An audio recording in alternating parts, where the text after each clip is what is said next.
오늘 읽으신 본문 마태복음 24장 36절에서 44절 본문 말씀을 중심으로 그러므로 깨어 있으라 라고 하는 제목으로 함께 은혜를 나누기를 원합니다.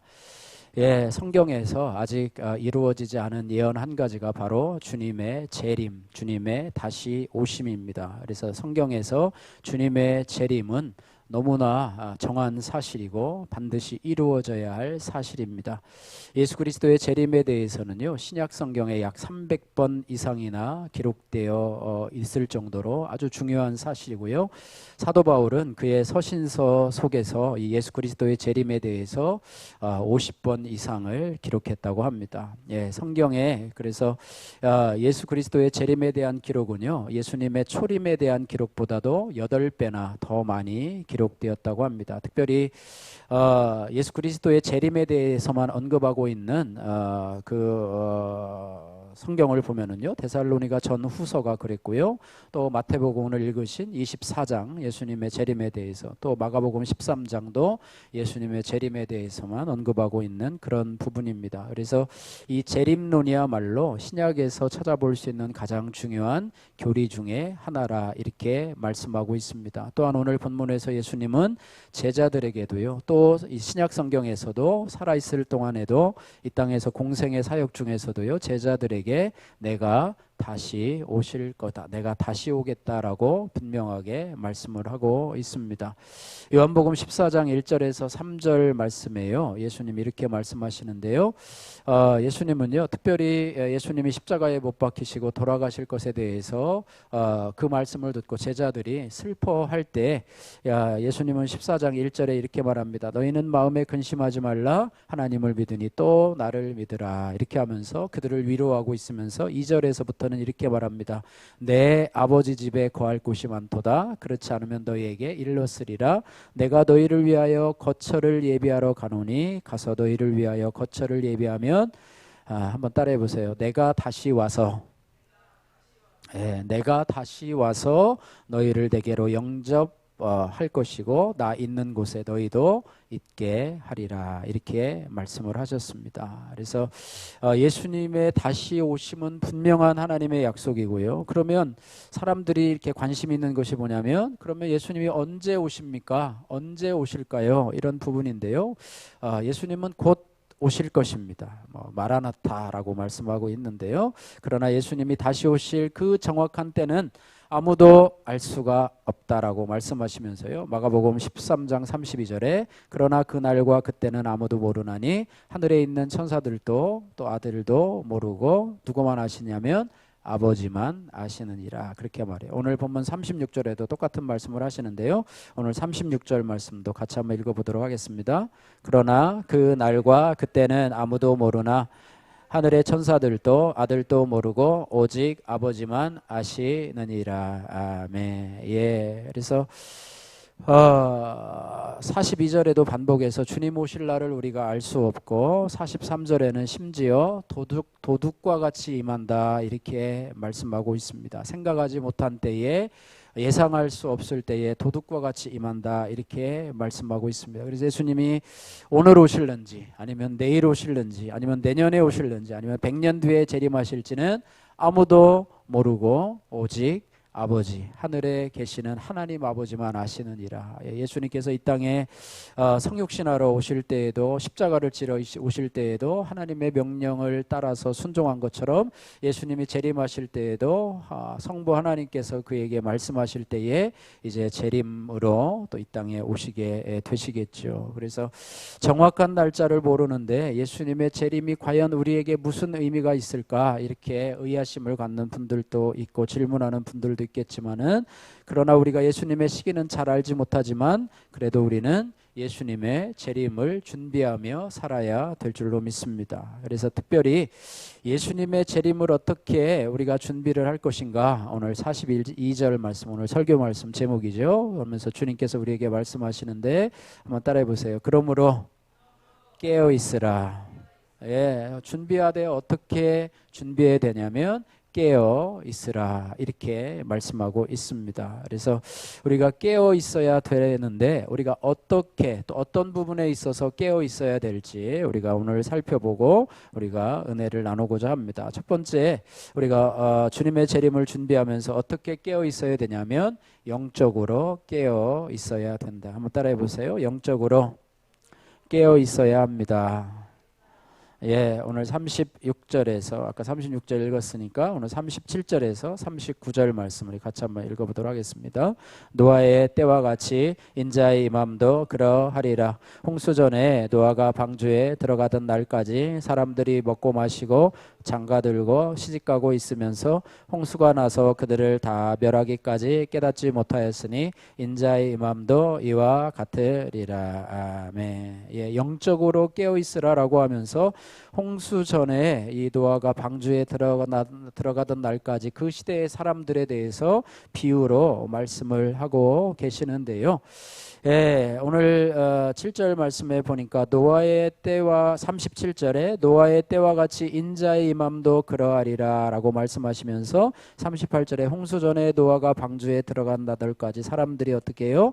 먹고 마시고 장가들고 시집가고 있으면서 39절에 홍수가 나서 그들을 다 멸하기까지 깨닫지 못하였으니 인자의 임함도 이와 같으리라 이렇게 말씀을 하고 있습니다. 노아가 방주에 들어간 날까지 그 사람들, 그 시대의 사람들은요 하나님의 말씀을 무시하고 또 먹고 마시고 장가가고 시집가는 일에 전력을 기울였다라고 하는 것입니다. 물론 먹고 마시고 장가가고 시집가는 일들은 뭐 죄가 아니죠. 뭐 그렇게 우리가 일상을 살아가고 또 우리 믿는 크리스찬들도 뭐 그렇게 살아가는 것이 아니겠습니까? 그런데 문제가 무엇이냐면 그들이 홍수가 나서 죽음에 이르는 순간에 이르기까지 하나님의 뜻을 깨닫지 못하고 자신들의 죄를 돌이키지 못했다 하는 부분이 잘못되었다라고 하는 것입니다. 그래서 깨어 있으라라고 말씀하는데요. 노아 홍수 시대의 사람들은요 나름대로 열심히 사는 사람이었어요.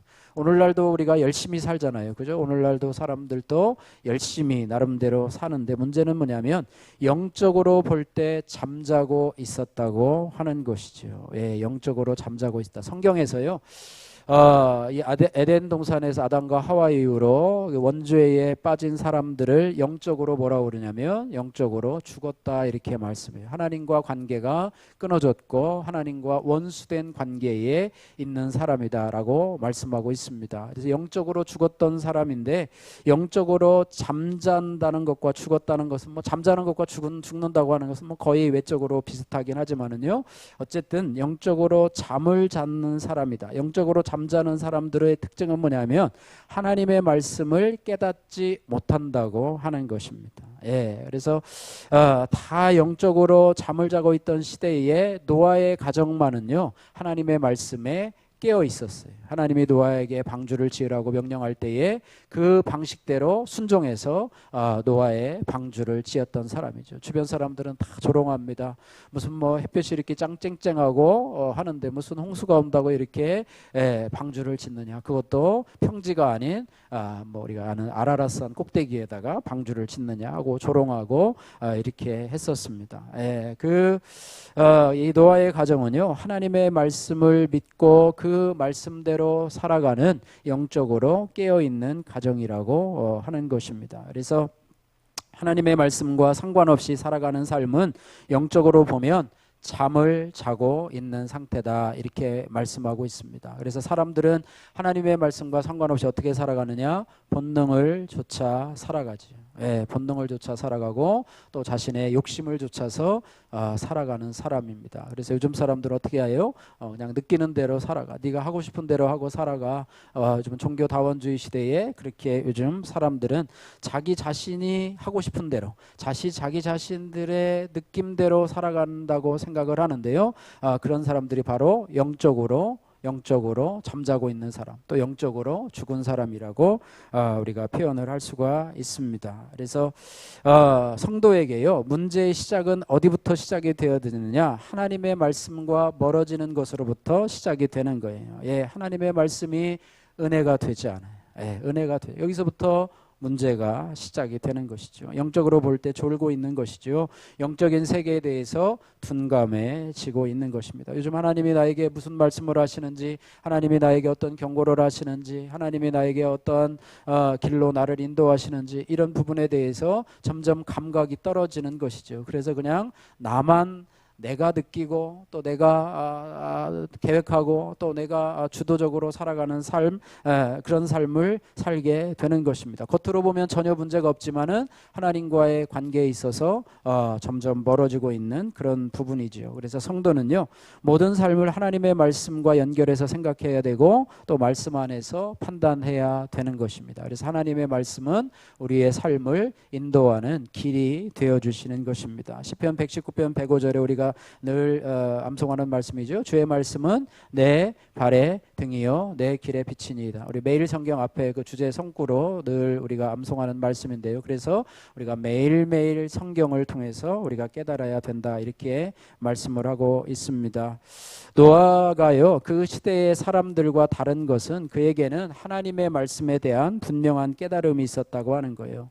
노아 시대의 사람들은요, 아까 얘기한 것처럼 참 부지런히 살았어요. 오늘날도 부지런히 살지만 시집가고 또 장가가고 또 먹고 마시고 그렇게 했어요. 요즘 이제 휴가철이 이제 막바지에 이르러서 이제 광복절 맞이해서 이제 막바지 휴가가 시작될 텐데, 어쨌든 뭐를 하든지 간에 열심히 사람들이 계획을 하고 또 장소도 섭외하고 어디로 갈까 고민을 하고 또 어떻게 하면서 가족을 기쁘게 할까 생각을 하고 여러 가지 계획을 세우면서 여러 가지 살아가고 있는데요.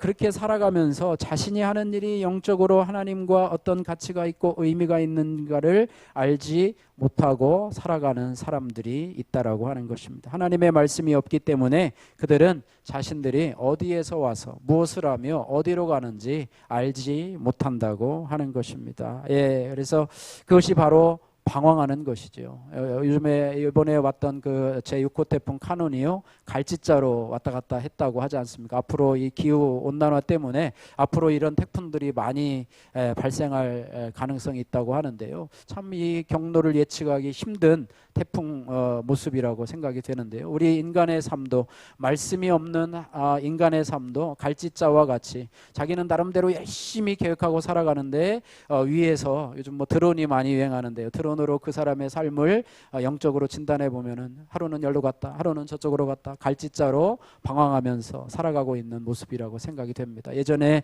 청년부 수련회를 가서요, 이게 눈을 가리고 한 사람이 인도하고 이렇게 가는 거 있지 않습니까? 한 사람이 앞에서 막 이렇게 소리를 내고 박수를 쳐주면 눈을 가리고 가는 사람은 이렇게 앞으로 가는데요. 저도 눈을 가리고 이렇게 갔는데 이렇게 가다 보니까 소리가 들리지 않아요. 어느 정도는 인도하다가 이제 인도를 안 하는데요. 가다 보니까 어디 그 시골에 있는 어떤 교회가 수련회 장소였는데 어디 그 쓰레기 더미 위에서 한참 헤매고 있더라고요. 눈을 떠보니까 다른 분들도, 다른 청년들도 다 어디 가서 다른 곳에 가서 헤매고 있어요. 그러니까 이 앞에서 인도하는 사람이 없으면은요, 그렇게 방황할 수밖에 없다라는 사실을 청년 때 깨닫고 그 방황하지 않게 되는 것이 바로 하나님의 말씀임을 우리가 기억을 하고 그때 교훈을 삼은 적이 있는데요. 요즘 그런 말 있잖아요. 속도보다는 방향이다라는 말을 해요. 우리가 빨리 가는 것도 중요하지만 인생의 방향을 올바로 잘 선정하고 가는 것도 중요하고요. 매일매일 우리의 삶의 방향을 하나님의 말씀으로 인도함 받고 살아가는 것도 중요하리라고 생각이 됩니다. 이번 주가 저 휴가였었는데요. 휴가 기간이면서 제가 고민을 했어요. 휴가 기간이면서도 새벽 말씀을 전할까 생각을 했었는데 한번 휴식기를 좀 가져보자 생각을 했어요. 우리 성도들이 큐티를 좀 잘하나, 또 나는 또 어떻게 하나 생각했는데, 저도 마음이 편해서 그런지 이 큐티책을 보고 했어야 되는, 설교 준비를 하려면 큐티를 가지고 이렇게 해서 이제 설교를 하는데 새벽 설교를 하지 않다 보니까 저도 큐티를 한 주 동안 놓았던 것 같아요. 여러분 어떠셨나요? 여러분은 한 주 동안에 그 큐티책을 가지고 여러분 말씀을 묵상하고 하셨나요? 그러면서 저 자신의 어떤 그런 생각들을 다시 한번 영적인 현주소를 다시 한번 생각하게 되었는데요. 그렇습니다. 올해 한 해의 표어 중에 하나가요, 이번 주보에 나와 있는 성경 일독하기가 있습니다. 여러분 성경 일독을 위해서 여러분 지금 어디까지 읽고 계신가요? 저는 지금 CTM 성경 타자를 통해서 지금 이제 마태, 마가, 누가복음으로 이제 치고 있는데요. 아마 무난하게 연말까지 아마 일독을 하지 않을까 이렇게 생각이 돼서 하루에도 조금씩 이렇게 시간 될 때마다 치고 있는데요.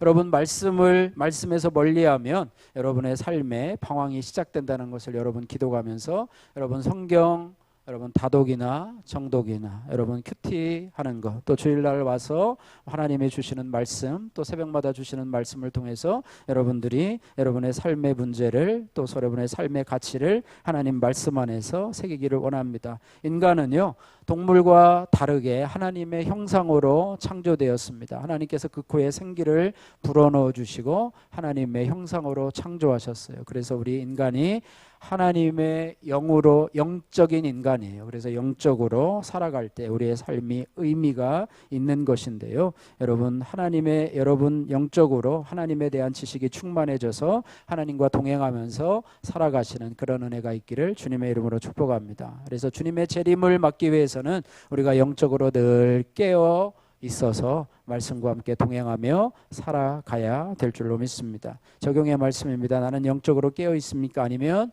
지금 잠자거나 아니면 졸고 있는 그런 모습입니까? 여러분 말씀으로 늘 깨어 있고 영적으로 민감한 여러분 되시기를 주님의 이름으로 축복합니다.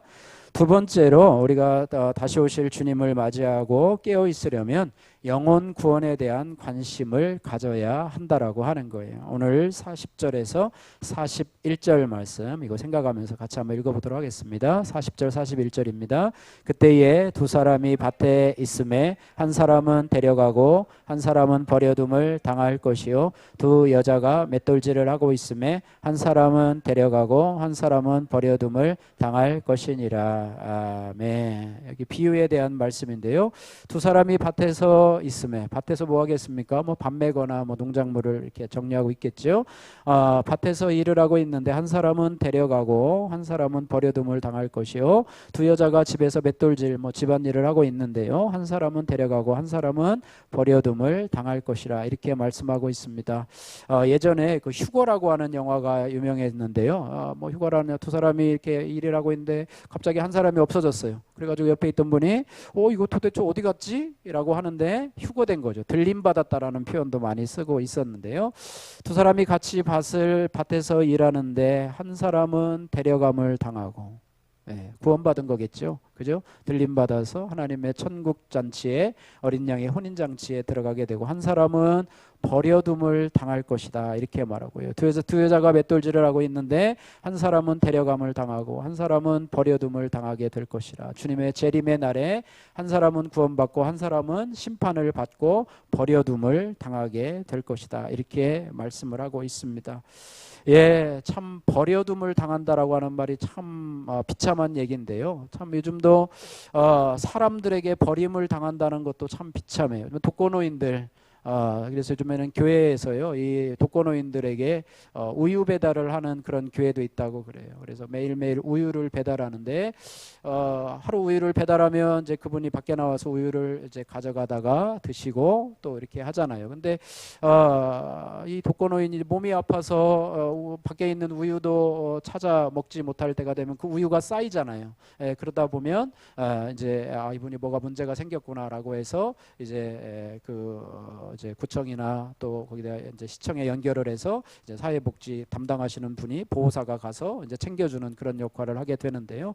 그렇지 못한 분들은 며칠 동안 그렇게 하다가 혼자 외롭게 이제 고독사를 당하는 경우도 있는데 아무도 돌아보지 않아가지고 며칠 후에 죽음으로 발견되는 그런 경우도 있는데요. 사람들에게 버림을 당한다는 것도 참 괴롭고 비참한 일인데 하나님에게 버림을 당한다는 것도 참 비참한 일이라고 생각이 됩니다. 그래서 특별히 이 사랑의 반대말이 여러분 뭐라고 생각하십니까? 사랑의 반대말 우리가 흔히 생각하기로는 미움이라고 생각하죠. 사랑의 반대말이 미움이라고 생각하는데요. 사랑의 반대말을 어떤 분은 무관심이라 이렇게 얘기를 하기도 합니다. 그러니까 미움이라고 하는 감정은요 서로에게 그나마 관심이 있기 때문에 밤에 막 묵상을 하고 막 이렇게 생각을 하고 막 보복을 하려고 하고 막 이렇게 하려고 하는데요. 그런 감정조차 없으면 무관심하게 된다는 거죠. 관심이 없어요. 어떻게 되든지 너는 네 마음대로 해라 이렇게 하는데요.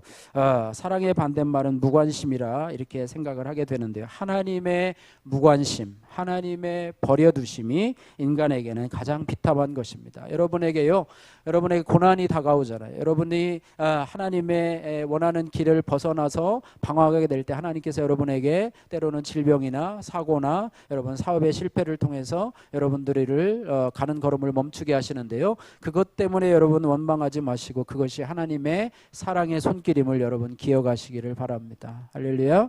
하나님의 징계가요, 자녀에게만 있는 것이기 때문에요. 하나님의 징계가 없으면 버려진 자요 사생아라고 말씀을 하고 있는 것이죠. 그래서 우리 모두는요 하나님 앞에 버려진 존재였었습니다. 그래서 에덴 동산에서 아담이 지은 원죄로 말미암아 타락한 모든 사람은 하나님의 심판을 받아서 버림받을 수밖에 없는 그런 존재였었습니다. 그러나 은혜의 하나님께서 독생자 예수 그리스도를 이 땅에 보내주셔서 구원의 길을 열어주셨는데요. 오늘 아까 읽은 요한복음 14장에 보면 6절에 유명한 말씀이 있습니다. 그죠? 예수께서 이르시되 내가 곧 길이요 진리요 뭐요? 생명이니 나로 말미암지 않고는 아버지께로 올 자가 없느니라. 예수님을 이 땅에 보내주셔서 구원의 다리를 우리에게 열어주셨어요. 그래서 누구든지 그 이름을 믿으면 하나님의 자녀가 되는 권세를 주신다고 그랬어요. 요한복음 1장 12절 영접하는 자 곧 그 이름을 믿는 자들에게는 하나님의 자녀가 되는 권세를 주셨으니 이렇게 말씀하시면서 오늘도요 이 권세를 받아서 구원의 길에 이를 데려감을 받을 그 한 사람을 오늘도 주님은 기다리고 계신다라고 하는 거예요. 이 약속의 말씀대로 예수 그리스도의 이름을 믿고 예수 그리스도의 이름을 영접하는 구원받은 사람이 바로 데려갈 한 사람이라고 하는 것입니다. 여러분 두 사람이 밭에 있는데요. 한 사람은 데려감을 당하고 한 사람은 버려둠을 당할 것이요. 여러분 옆에 있는 사람이 누구입니까? 같이 밭에서 일하고 있는 사람이 누구입니까? 여러분의 가족일 수도 있고 여러분의 동료일 수도 있다라고 하는 것입니다. 그래서 우리가 주님이 재림하실 것을 기다리며 깨어서 기도할 때 물론 제일 중요한 것이 나 자신에 대한 구원의 확신이 너무너무 중요합니다. 그래서 전도 폭발에 보면은요 오늘 밤 당신이 이 세상을 떠난다고 하면 당신이 구원 천국에 갈 확신이 있습니까? 라는 질문을 제일 처음에 먼저 하게 되는데요. 우선 내 자신이 구원에 대한 확신이 있어야 되고 거기서 그쳐서는 안 돼요. 나만 구원받으면 되지, 나만 천국에 가면 되지 라고 하는 생각만 가지고 살아서는 안 되고 내 옆에 있는 가족들, 내 옆에 있는 동료들, 이웃들에 대해서 늘 생각을 해야 되고 저 사람이 버려둠을 당하면 주님이 다시 오실 때에 버려둠을 당한다고 하면 나는 과연 어떠한 원망을 받을까? 왜 그때 너는 나에게 예수 믿으면 구원받는다는 얘기를 안 했니? 너는 내가 좀 싫다고 해도 포기하지 말고 끝까지 좀 나를 좀 했어야 되지. 나를 좀 인도했어야 되는데 나를 이렇게 지옥불에 떨어지도록 이렇게 내버려 뒀니라고 하는 원망을 받지 않으려면 오늘도 우리가 복음을 전하는 인생을 살아야 될 줄로 믿습니다. 여러분 요즘은 복음을 전하기가 전도하기가 좀 쉽습니까? 어렵습니까? 요즘 세대가요. 여러분 복음 전하기가 쉽습니까? 어렵습니까? 많은 사람들이 복음을 잘 받아들이려고 하지도 않아요. 그럼에도 불구하고 우리는 내가 있는 것을 힘써 내주면서 또 진심을 몰라주고 오해받는 경우가 있다 할지라도 그래도 우리가 전도를 포기하지 않고 우리가 영혼 구원에 대한 그런 전도를 삶을 살아가야 될 것입니다. 내가 그들을 건져내지 않으면 내 사랑하는 사람은 버림을 받고 지옥불에 떨어져서 영원한 고통을 받게 될 것이기 때문에 이러한 현실을 외면하고 전도를 외면하는 것은 불행한 일이라고 하는 것입니다. 조금 일화인데요. 폭염으로 고통받는 그런 어느 춘천에 사는 한 사업가가 부산으로 출장을 가면서 이 아내에게 이틀 후에 부산에 내려와서 함께 여름 휴가를 보내자 이렇게 말을 했다고 그럽니다. 요즘 같은 것이겠죠. 그래서 그렇게 했는데 부산에 가보니까 너무 더워서 오지 말라고 다음 날 이 아내에게 이메일을 보냈는데 주소를 잘못 쳐가지고 다른 곳으로 이 이메일이 갔다고 해요. 얼마 전에 사고로 떠난 한 분에게 이것이 발송이 되었다고 그러는데요. 남편을 보낸 그 한 여인에게 이 메일이 발송이 되었다고 그래요. 그 남편은 신앙생활을 했었고 교회를 다녔었는데 어떤 이메일이 발송이 되었냐면, 여보, 이곳은 너무 뜨겁소, 너무 고통스럽소, 당신은 이곳에 오지 마시오, 이런 이메일이 발송되었다고 합니다. 물론 그 사업가의 아내가 이 이메일을 들었으면 그 내용을 정확하게 알고, 아, 거기 너무 덥구나, 휴가 오지 말라고 하는 내용이구나, 이렇게 알았지만 그 남편을 얼마 전에 보낸 그 아내가 이 이메일의 내용을 듣고서는 교회를 다녔는데 역시 지옥에 간 거 아니야, 너무 뜨겁소, 너무 고통스럽소, 당신은 이곳에 오지 마시오, 이 이메일을 받고 나서 그가 더 열심히 전도하는 그런 삶을 살았다는 이려가 있는데요. 전도의 삶, 영혼 구원의 삶이 소중한 이유는 전도 자체도 중요하지만 내 자신이 구원받은 여러 가지 증거 중에서 아주 중요한 증거가 바로 복음을 전한다고 하는 사실이라고 하는 것입니다. 저도 복음을 전하려고 참 애쓰고 있고요. 그분들의 이름을 알고 또 기도하면서 최선을 다하려고 하는데 참 잘 안 돌아오려고 그래요. 참 그들이 그동안에 있었던 그 관성의 법칙을 유지하면서 그곳에 머물러 있으려고 하는 그런 것들이 너무나 많아서, 그럼에도 불구하고요, 우리가 그 영혼들을 위해서 기도하고, 그죠? 세상에서 가장 불쌍한 영혼들이 뭐냐면 그 영혼의 구원을 위해서 기도해 주는 사람이 한 사람도 없는데, 여러분이 기도해 주는 그 한 사람이 되시기를 주님의 이름으로 축복합니다. 그리고 만났을 때마다 받아들이든 안 받아들이든 간에 복음을 전하고, 그죠? 여러분이 깨달은 내용들을 좀 얘기해 주고, 또 여러분 제가 매일 보내는 말씀 카드, 감사 카드를 여러분 그 사람들에게 전달해서 여러분 그 사람들이 매일매일 그것을 읽을 수 있도록 하는 것도 간접적인 전도의 한 가지라고 생각이 됩니다. 여러분, 올해 표어 중 하나가 한 사람이 한 영혼을 전도하는 건데요. 여러분 이제 4개월 조금 남았는데 여러분 전도하지 않았다면, 여러분 결과는 크게 중요하지 않습니다. 한 사람을 전도하든 안 하든 상관없는데, 여러분이 전도하는 삶을, 여러분이 구원받았다면 전도하는 삶을 살아가시기를 주님의 이름으로 축복합니다. 적용의 말씀입니다. 나는 주님의 은혜로 구원받은 한 사람이고 나의 구원을 확신하고 있습니까? 또한 구원을 위해서 내가 손과 발로 복음을 전하고 있는 삶을 매일 살아가고 있습니다. 여러분 적용해 보시기를 바라고요. 세 번째로, 우리가 주님의 재림을 맞이하려고 깨어 있으려면 한번 따라해 보세요. 어둠의 일을 벗고 빛의 자녀로 준비해야 합니다.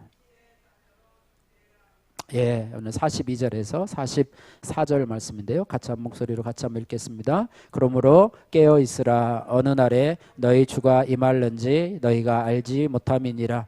너희도 아는 바니 만일 집주인이 도둑이 어느 시각에 올 줄을 알았더라면 깨어 있어 그 집을 뚫지 못하게 하였으리라. 이러므로 너희도 준비하고 있으라. 생각지 않은 때에 인자가 오리라. 어느 날에, 42절에 어느 날에 너희 주가 임할는지 너희가 알지 못하면, 언제 올지 모르겠다. 또 도둑을 비유하면서, 도둑은 예상치 못한 시간에 온다. 도둑이 오는 시간을 알았으면 아마 그 시간에 대비하고 도둑이 들지 못하도록 막았으리라. 이렇게 말씀을 하고 있으면서 너희도 준비하고 있으라. 생각하지 않은 때에 인자가 오리라. 이렇게 말하고 있습니다. 우리가 주님의 재림을 위해서 깨어서 준비하는 여러 가지 있는데요. 그 일 중에서 우리가 갑작스럽게 준비해서도 안 되지만 준비할 수도 없는 일이 있는데, 이것은 뭐냐면 거룩함을 유지하는 거라, 경건 생활을 유지하는 것. 이것은 하루아침에 되지 않습니다. 하루아침에 되지 않아요.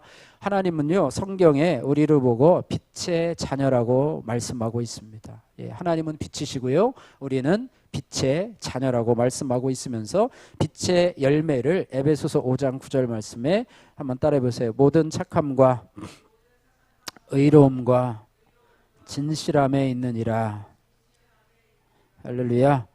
우리가 이 땅을 살아가면서 주님의 인격을 주님의 성품을 닮아가는 성화의 과정을 거쳐가는데 빛의 열매는 모든 착함과 의로움과 진실함에 있느니라 이렇게 말씀하고 있습니다. 마태복음 25장 말씀에 어리석은 미련한 다섯 처녀와 또 슬기로운 다섯 처녀가 나오게 되는데요. 이 슬기로운 다섯 처녀는 기름을 준비하고 등을 준비하고 불을 밝히고 있으면서 신랑을 맞이했지만은 이 미련한 다섯 처녀는 등은 준비했지만 기름을 준비하지 못해서 불을 밝히지 못하고 기름을 준비하러 간 동안에 이제는 신랑이 와서 혼인잔치에 들어가고 와서 보니까 혼인잔치의 문이 닫혀 있는 것을 발견하게 되는데요. 우리가 뭐 당장 준비할 수 있는 것도 있지만은 우리가 주님 오실 날까지 꾸준하게 여러분 루틴으로 해야 될 경건 생활을 유지하면서 우리의 인격이 하나님의 인격을 닮아가 주님의 인격을 닮아갈 수 있는 경건의 훈련을 하는 것은 하루아침에 이루어질 수 없다라고 하는 사실을 우리가 알아야 될 것입니다. 그래서 여러분 군인들은 전쟁이 일어나지 않아도 늘 총쏘는 사격 연습을 하지 않습니까? 또 무슨 훈련, 무슨 뭐 독수리 훈련, 뭐 팀 스피릿 훈련, 뭐 무슨 훈련 해가지고 가상의 적이 우리를 공격해 왔을 때 우리는 뭐 이렇게 해가지고 가상의 훈련들을 모의 훈련들을 하는데요. 우리도 그런 훈련들을 한번 해보면 얼마나 좋을까 한번 생각을 해봅니다. 오늘 오후 3시에 주님이 오신다. 그러면 우리는 그것을 대비해 가지고 해야 된다. 뭐 이렇게 하면서 오늘 오후 3시에 주님이 오시니까 우리 교회로 한번 모여라. 그래서 교회에서 예배를 드리자. 뜨겁게 한번 기도를 드리자. 또 오늘 오후에 3시에 주님이 오시면 개별적으로 여러분들 어떻게 할 것인가? 개인적으로 주님이 오신다고 생각을 하고 여러분 뭐 가정에서 기도를 하시든 성경을 읽든지 아니면은 뭐 좋은 구제 역할을 하시든지 뭐 이렇게 한다면 이것도 아마 우리가 평소에 우리가 나태했던 삶을 우리가 다시 한번 점검하는 기회가 되지 않을까 이렇게 생각이 되는데요. 우리가 깨어있고 준비를 하려면 어둠의 일을 벗고 할렐루야 우리가 어둠의 일을 벗고 주님이 오실 때 드러나면 부끄러운 어둠의 일을 좀 벗어버리고 빛의 자녀로서의 삶을 살아가는 것 이것이 바로 준비하는 삶이 되지 않을까 이렇게 생각이 됩니다. 그래서 적용의 말씀입니다. 나는 주님이 오실 때 데려감을 당하도록 깨어 준비하고 있습니까? 아니면 방심하고 있습니까? 주의 날을 대비하는데 합당치 못한 나의 행위는 무엇입니까? 여러분 점검해 보시기를 바랍니다. 멸하기까지 깨닫지 못한 인생이라고 하는 윤명호님 큐티인 간증입니다. 믿지 않는 자매님이신데요. 이거 참고적으로 들으시면 됩니다. 믿지 않는 가정에서 태어난 저는 결혼 후에 남편의 전도로 교회에 가게 되었습니다. 교회를 열심히 다녀야 모든 일이 잘 될 거라고 굳게 믿었던 것이죠. 그런데 전세 사기를 당하고 남편의 주식, 부동산 투자에 실패를 당하고 시동생 사업의 빚 보증으로 인한 어려움 등 경제적인 고난이 연이어서 찾아왔습니다. 그동안 들어둔 말씀이 없던 저는 가정 경제가 회복되는 그날과 그 때를 알고 싶어서 새벽 예배도 철야 예배도 기도원 등을 다니면서 하나님 앞에 그 때를 앞당겨 달라고 매달리면서 간절히 기도했습니다. 제 기도 제목의 전부는 남편이 승진함으로 제가 영화를 누리고 딸들이 공부를 잘해서 행복하게 사는 것이 기도 제목의 전부였습니다. 홍수가 나서 다 멸하기까지 깨닫지 못한 노아 홍수 이전의 사람들처럼 저는 겉모습은 믿음의 사람처럼 보이지만 실상은 무지한 죄인이었습니다. 이런 저희 가정에 홍수 심판과도 같은 사건이 찾아왔습니다. 어느 날 남편이 직장에서 보직 해임을 당해서 말단의 자리에서 수치와 조롱을 겪게 된 사건입니다. 또한 저의 자랑이었던 딸들이 우울증과 공황장애로 힘든 나날을 보내고 있었습니다. 그때 저는 노아의 방주와 같은 큐티하는 공동체에 속해서 구속사의 말씀과 성령의 감동을 받은 성도들의 간증을 들으면서 죽어가던 저의 영혼이 회개로 살아나게 되었습니다. 그런데 저를 전도해서 구원의 반열에 서게 하고 정작 자신은 깨어있지 못해서 밤새 술을 마시며 새벽에 들어와 주사로 가족을 힘들게 하는 남편은 버려둠을 당할까 봐 두려워했습니다. 그러다가 남편도 공동체에 속해서 세상적으로 말단의 자리에 떨어진 것이 오히려 말씀을 듣고 양육받기에 제일 좋은 자리라고 간증을 하는 자리까지 이르게 되었습니다. 문제 부모 때문에 상처 많은 딸들도 날마다 큐티하며 영육간에 회복이 되었습니다. 여전히 되었다 함은 없지만은 천국 가는 그날까지 남편과 딸들과 사위 손주들과 함께 한 말씀을 묵상하며 늘 깨어 기도하기를 소원합니다. 적용하기 2가지 적용하셨는데요. 믿지 않은 친족에게 큐티인을 보내고 저와 우리 가정이 살아난 간증을 하며 복음을 전하겠습니다. 두 번째, 손주들과 같이 큐티하면서 말씀으로 그날과 그때를 대비하는 방법을 알려주겠습니다. 말씀을 정리합니다. 구약은요, 오실 예수님을 예언했습니다. 복음서는 오신 예수님에 대해서 말씀하고 있죠. 말세의 교회들에게 성령으로 말씀하시는 것은 다시 오실 예수님에 대해서 말씀하고 있습니다. 예수님의 나심은요, 오늘 오신 예수님을 믿는 것입니다. 오신 예수님을 믿는 것은요, 성령으로 잉태되신 예수님을 나의 구원자로, 나의 주님으로 영접하는 것이고요. 성령으로 거듭난 것은 오신 예수님을 영접해서 다시 오실 예수님을 바라보는 것입니다. 그래서 주님의 재림을 잘 준비하기 위해서 오늘 말씀의 제목처럼 그러므로 깨어 있으라 말씀하시는 주님의 말씀을 여러분들 마음으로 잘 받아서 저와 여러분들이 영적으로 잠자거나 졸지 않고 깨어 있기를 주님의 이름으로 축복합니다. 또한 저와 여러분들이 나의 구원뿐 아니라 나의 가족과 또 나의 이웃의 영혼 구원에도 힘쓰기를 주님의 이름으로 축복하고, 또 주님 오실 때 부끄러운 그런 어둠의 일을 여러분들이 벗고 빛의 자녀로 준비하면서 영적으로 훈련을 하면서 살아가시는 저와 여러분들 되시기를 주님의 이름으로 축복합니다.